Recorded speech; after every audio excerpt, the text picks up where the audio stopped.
Samantha Doyle was 29 when she walked into Dr. Leonard Shaw's Seattle office for the first time.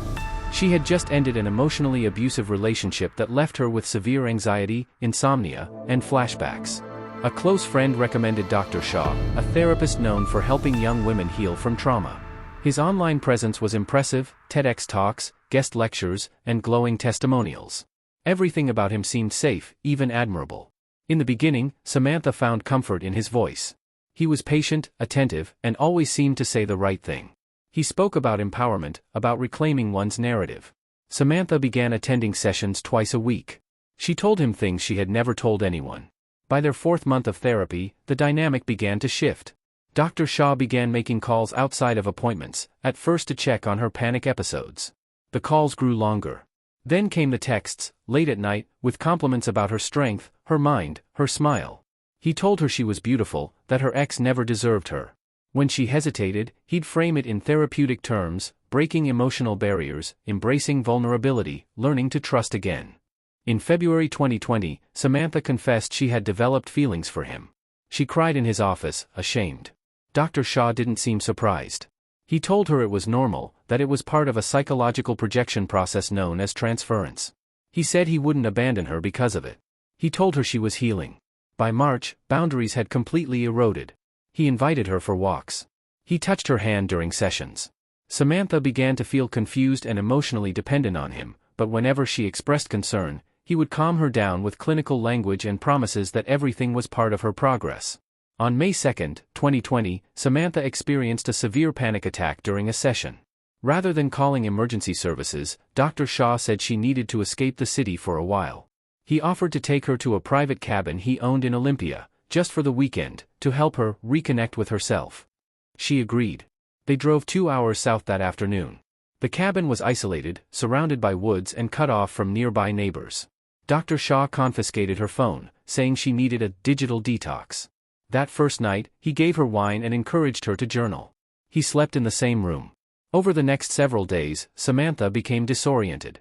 Dr. Shaw would alternate between kindness and cold detachment. He told her she was overreacting. He said the outside world was toxic, that she wasn't ready to go back yet. She began to question her own thoughts. By the 2nd week, he began referring to their situation as a new kind of therapeutic relationship. She later told police she felt like a prisoner, mentally, emotionally, and physically. On May 23, 3 weeks after arriving at the cabin, she managed to find a landline phone and call her sister, whispering the address before Shaw returned from a walk. Her sister contacted the police. Dr. Shaw was calm when authorities arrived. He claimed Samantha was a consenting adult in a non-traditional therapeutic arrangement. He said she was emotionally fragile and that removing her from treatment could worsen her condition. But Samantha was taken into protective custody, and her statement triggered an official investigation. Detective Maria Valdez of the King County Sheriff's Office led the inquiry. A search warrant was obtained for Dr. Shaw's Seattle office, his Olympia cabin, and his home. What they found changed everything. In his office drawer were over 30 USB drives, each labeled with coded names. The drives contained hundreds of hours of secretly recorded therapy sessions, most involving female patients between the ages of 20 and 35.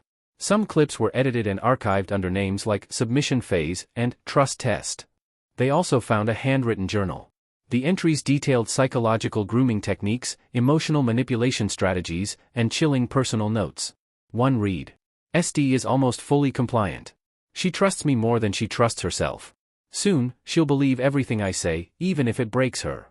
Police identified 6 other women from the recordings. 2 had died by suicide in the years after seeing Dr. Shaw. 1 had gone missing in 2016. All had been former clients. Before charges could be filed, Dr. Leonard Shaw disappeared. On July 23, 2020, a cleaning crew found his office empty. His phone and laptop had been left behind. On his office chair was a handwritten note. "I only gave them what they wanted. You'll never find me." To this day, he remains missing. 3 years later, in June 2023, a woman in Boulder, Colorado reported attending a trauma healing retreat led by a man named Dr. Eli Warren. She recognized him a week later, his voice, his mannerisms, from a viral podcast about the Shaw case. When she returned to the retreat grounds, he was gone. The website had been taken down. All traces of the man vanished overnight. A federal manhunt is still active. Shaw, or whoever he is now, is believed to be operating under aliases across the American West. Samantha Doyle now leads a foundation dedicated to protecting women from predatory therapists. But she still wakes up in fear. Because she believes one day, she'll see him again. After the discovery of the tapes and the journal, national media picked up the story. The headlines called him the therapist predator, and the public demanded answers. How could a man like Dr. Leonard Shaw, so deeply embedded in Seattle's mental health system, slip through so many cracks? How many more victims were out there? And, most urgently, where was he? The FBI joined the manhunt in late August 2020. They combed through Shaw's finances, traced his last known cell phone pings, and interviewed over 40 former clients. Surveillance footage showed him withdrawing $9,000 in cash from 3 separate ATMs the night before he disappeared. His car, a silver 2014 Lexus RX, was later found abandoned near a hiking trail in Idaho. Inside was a burner phone, an unopened bottle of Ativan, and a paperback copy of The Art of Disappearing by Brad Kelly. Despite efforts, no usable fingerprints or DNA were found in the vehicle. Investigators believed he had planned his escape for months, maybe years. The journal they recovered had sketches of fake IDs, handwritten notes about altering appearance, and references to online expat forums. Meanwhile, new victims continued to come forward. A woman named Clara Parsons, 33, said Shaw had treated her for postpartum depression in 2015. After 2 months, she began feeling dependent on him. When she tried to end therapy, he told her she was regressing and that she needed emotional stabilization treatment. Eventually, she left therapy entirely and moved across the country. Hearing the news in 2020, she realized she wasn't the only one. Another woman, Lauren Chiu, had filed an ethics complaint in 2017 after Shaw allegedly told her she was falling in love with him and that he welcomed it. The board launched an internal review. But without clear evidence and no physical violation reported, the case was dismissed quietly. For years, there were no sightings. Until June 18, 2023. A woman named Nadine Weller attended a 3-day trauma retreat in Boulder, Colorado. It was hosted by an organization called The Light Process. The lead facilitator, a man going by the name Dr. Eli Warren, looked familiar, but she remembered his intense eye contact. The way he encouraged participants to surrender control. On the second day, he asked her to do a solo session. He told her that her trauma was a result of female energy suppression and claimed he could help unblock her inner fire. Nadine left early. Days later, she was listening to a true crime podcast about Leonard Shaw and nearly crashed her car. The voice. The phrasing. The pauses. It was the same man. She contacted the FBI. When agents visited the retreat center, they found it abandoned. The website had been taken offline. The phone number disconnected. All payments had been routed through cryptocurrency wallets. Dr. Eli Warren had no medical license in any U.S. state. The 2 other facilitators listed on the retreat's brochure couldn't be traced. One name led to a dead woman in Texas. But the most disturbing part? On a security camera facing the back exit of the retreat house, just minutes before he disappeared again, Shaw was seen exiting with a young woman, unknown, seemingly dazed, holding his hand. She has not been identified. Authorities believe she may be his next victim. Or his accomplice. Or both. The image was released to the public. Tip lines flooded. But no credible leads. And then, 2 months later, in a storage unit in Las Vegas, investigators found something else. An old computer. A locked chest. Inside, journals. Files. A list of names. And a video file labeled. The Las Vegas storage unit was registered under a fake name, Thomas Graydon. Surveillance footage showed a man matching Shaw's build accessing it once in March 2022. After that, nothing. Inside the unit was a desktop computer, a steel chest, and a duffel bag filled with burner phones, prepaid debit cards, and a single passport, issued in Belize under the name Gavin Hartwell. The passport photo had been doctored, but the eyes were unmistakable. The steel chest held dozens of labeled files, each with a woman's initials, intake notes, and handwritten progress charts. Some files contained disturbing evaluations of how easily the women could be manipulated, how far their trust had been stretched, and what tactics were most effective. Most had timestamps, with session logs and notes like, began phase 2, attachment achieved. Resistance minimal. Withdrawn affection for 3 days. Result, increased dependency. Ready for phase 3, identity erosion. But it was the encrypted folder on the computer that drew the most attention. After 4 days, cyber forensic teams cracked the password. Inside were over 60 video files and 2 documents titled, The Mirror Protocol. The Puppet Box Method. The videos were part therapy session, part psychological experiment. In one, Shah could be seen instructing a woman to stare at her own reflection for 45 minutes, whispering affirmations he fed to her through an earpiece. Another video showed a woman in a dark room, reciting phrases like, "I am nothing without him," over and over. These sessions weren't clinical. They were controlled rehearsals, designed to test how deep his influence ran. What shocked agents the most was that some women appeared fully aware they were being filmed, but complied anyway. Smiling. Obedient. As if programmed. One of the files was simply named Eve, the woman from the Boulder retreat surveillance footage. In this video, she speaks directly to the camera, voice calm but vacant. "He showed me what I really am. He helped me remember who I was before the world tried to erase me. I would do anything for him. Anything." She then reads a statement from a paper held out of frame. "This isn't brainwashing. It's revelation. This is the final phase. I am not his victim. I am his vessel." Her name is still unknown. Facial recognition databases yielded no match. No missing person reports matched her face. Forensic analysts suggested the video was recorded in early 2023. And then, another breakthrough. A search through Shah's bank transactions revealed a $2,500 wire transfer sent from a crypto wallet linked to a private wellness retreat scheduled to begin in just 2 weeks, in a remote area near Sedona, Arizona. The lead facilitator? No such license existed. When agents arrived at the Sedona property, it was already being prepared. Flyers were printed. A dozen guests had confirmed. The program promised uninterrupted breakthroughs through deep relational exposure. The cabin was empty, but something was found in a locked drawer of the main lodge. A notebook filled with arrival dates, session plans, names, and this phrase written at the top of the final page. The most recent entry. Target acquired. She doesn't suspect a thing. Arrival confirmed, July 21st. The name written underneath. Nora Denham, 26 years old, had just signed up for a trauma retreat to escape her emotionally abusive marriage. She hadn't told anyone where she was going. Her plane landed yesterday. Nora Denham stepped off a shuttle van and onto a long gravel road surrounded by desert brush and red rock formations. The Sedona sun was low, warm, and blinding. At the end of the path stood a large adobe-style retreat house with wooden beams and tall, narrow windows. She felt hopeful. Nervous, but hopeful. After filing for divorce 6 months ago, Nora had lost herself. Panic attacks, insomnia, and a sense of unreality had taken over. A friend, someone she met in an online trauma support group, recommended the Path of Renewal retreat. The website promised radical healing through deep emotional recalibration. The testimonials felt real. Private. Exclusive. Life-changing. She didn't tell her family she was going. Inside the retreat center, everything was clean and soft, earth tones, acoustic music playing faintly, burning sage. A tall woman with white hair introduced herself as Amira, the spiritual integration guide. Nora was told her phone would be kept secure for the duration of the retreat, as part of the disconnection cleanse. The other guests had not yet arrived, she was told. She was early, special, selected for private pre-integration. A conductor would begin working with her one-on-one the next morning. That night, Nora stayed in a small adobe-style room with no locks, no TV, and no mirrors. Her luggage had already been unpacked. Meanwhile, in Phoenix, a small task force of federal agents and local police were scrambling. An emergency subpoena had confirmed the crypto payment linked to Shah's known wallet had been used to reserve the Sedona retreat under the alias Dr. L. Sherman. And the retreat property had been leased just 3 weeks earlier using fake documents. The arrival list included 13 names. All women. One of them, Nora Denham, had purchased a one-way ticket.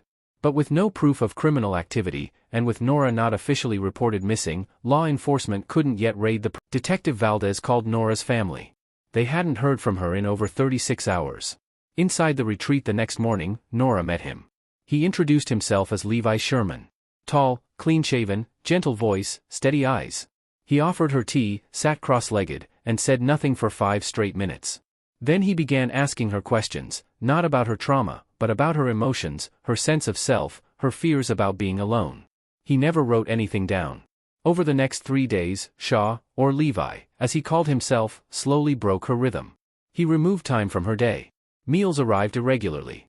Her room was changed without warning. Exercises became more intense, staring at the horizon for hours, wearing a blindfold, repeating mantras like, "I am unlearning who they told me to be." She was told she was progressing faster than anyone ever had. That she was being prepared for something greater. He called her his mirror. On the fourth night, Amira gave her a handwritten note sealed in wax. Inside was a single line. The vessel becomes pure when the reflection disappears. Nora didn't understand what it meant. But she felt afraid for the first time. That same night, she tried to use the landline phone in the meditation room. It was gone. In Phoenix, Detective Valdez finally received the break they needed. A former attendee of a 2021 Colorado retreat came forward after seeing a news segment. She recognized Shaw's voice and confirmed that Amira was also present at that retreat, under a different name, Lillian Dresner. She had worked alongside Shaw for years, posing as his assistant, meditation coach, and energy facilitator. Now there was enough to obtain a warrant. But the retreat location was remote, 2 hours from any law enforcement office. When the tactical team arrived at the property at dawn, the front gate was unlocked. Inside the main lodge, no guests. No staff. No sign of struggle. On the dining table sat 13 untouched breakfast trays. And in Nora Denham's room, carved into the adobe wall with what looked like the edge of a spoon, were 7 words. "I know who he really is now." She was gone. When the tactical unit swept the Sedona retreat, there was no sign of Nora Denham or the other 12 women who had confirmed their attendance. There were no personal belongings. No luggage. Not even fingerprints on the doorknobs. It was as if the entire retreat had been scrubbed clean in a matter of hours. But in a locked storage shed behind the property, agents discovered what they had missed the first time, a concealed trapdoor beneath the floorboards. Below it, a small concrete room. Inside, 13 meditation cushions arranged in a perfect circle. In the center, a tall wooden mirror, shattered. Around the base were pieces of paper with handwritten affirmations burned at the edges. On the wall, written in charcoal. Federal agents recovered a burner phone hidden beneath one of the floor tiles. It contained just 3 messages, all unsent. "She knows. Denham is breaking the loop. Initiate D protocol. No return. 13 shadows released. Conductor unseen." The case now expanded beyond Leonard Shaw. Authorities believed he had built a cult-like psychological network, one that used trauma as both bait and weapon. The use of aliases, off-grid retreats, and hand-picked conductors suggested he was not working alone. A task force was formed, codename Mironette. Meanwhile, Nora's image appeared on missing persons reports nationwide. Social media campaigns circulated under the hashtag #FindNoraDenham. A tip came in from a gas station employee in Tuba City, Arizona. He claimed a disoriented young woman matching her description bought food and left in a blue van driven by a woman with white hair. The footage was grainy. But it was enough. Agents traced the van's rental history to a fake identity used by Lillian Dresner, aka Amira. 2 days later, the van was found, abandoned in a canyon near Flagstaff. Inside, a burned journal. Scorch marks on the seats. No bodies. But a partially melted notebook recovered from the passenger side revealed what may have been Nora's final words. Written in rushed, frantic handwriting.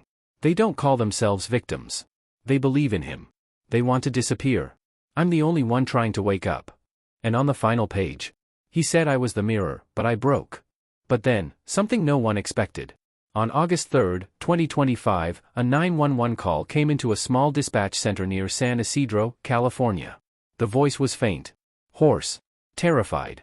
The caller gave no name, just coordinates. "Please. He's not who he says he is. I escaped. He's still out there. But there's something worse. Much worse." The line went dead. When agents arrived at the location, an abandoned mission house 5 miles from the Mexico border, they found a symbol painted in red on the wall. An open hand. With puppet strings dangling from each finger. And beneath it, scrawled in blood. The blood-scrawled warning in the San Isidro mission house, Project Marionette was just the beginning, shook the task force to its core. Up until that moment, investigators believed Leonard Shaw had acted as the mastermind of a carefully constructed but ultimately isolated psychological cult. But this message, combined with the puppeteer hand symbol painted on the wall, suggested something else. He wasn't the end of the chain. He may not even have been the one pulling the strings. A forensic linguist confirmed the writing matched Nora Denham's diary. That meant she had survived at least long enough to leave that message. But where she went afterward, or who had been with her, remained unknown. A deeper analysis of Shaw's journal entries revealed recurring codenames, vessel keepers, conductor rings, and one that hadn't shown up until the final pages. Using metadata from his encrypted files, cyber investigators traced digital fingerprints that led to offshore servers based in Singapore and Romania, servers used exclusively by private psychological research firms. One name appeared repeatedly in the network path: Valence Behavioral Systems. A deep dive into the company uncovered a disturbing history. Valence was founded in 1997 as a cognitive behavior analytics firm under contract with military research groups studying compliance under stress. Officially, the company dissolved in 2008. But unofficial records showed its former researchers went on to run independent emotional resilience retreats across South America, Eastern Europe, and the US. One of those names, Dr. Leonard Shaw. Another, Dr. Elena Reese, last seen running a trauma recovery institute in Argentina. Valdez and the FBI reached out to the Argentine authorities. 3 days later, a field agent embedded in Buenos Aires sent an encrypted voice memo. The name Reese is a ghost. The institute's location is real. But no one goes in or out. Locals call it La Caja, the box. It's surrounded by cameras. No signage. No patients. And at night, they say you can hear people speaking to themselves in the garden. Like they're rehearsing lines. Like they're not allowed to stop. Inside the files from Shaw's hidden chest in Las Vegas, a final video surfaced. Timestamped just weeks before the Sedona retreat, it showed a dark room lit only by candles. 13 women sat in a semicircle, facing forward, silent. Shaw stood in front of them, wearing a plain gray robe. Behind him, projected onto the wall, the same open hand with puppet strings, only this time, the hand was upside down. He turned slow. Marionette was proof of concept. What happens when they believe the strings are healing them? When their minds bend not from force, but invitation. He walks toward the camera. We thought they would break. But they built something instead. Something pure. The final line before the video cut to black. I'm not the conductor anymore. She is. Investigators paused the frame. In the final seconds, a figure steps into view. It's a woman, face obscured, but the same build, hair, and posture seen in the Eve video from Project Marionette. Was it Nora? Was she leading the group now? Or was this someone else entirely? Valdez looked back at the message carved into the retreat room wall. I know who he really is now. She began to wonder? Did Nora break free? Or did she become the new mirror? Then, a message hit the FBI tip line inbox. A GPS ping. A 5-second audio file. Heavy breathing. Distant humming. A voice, barely audible. She's not running anymore. She's building.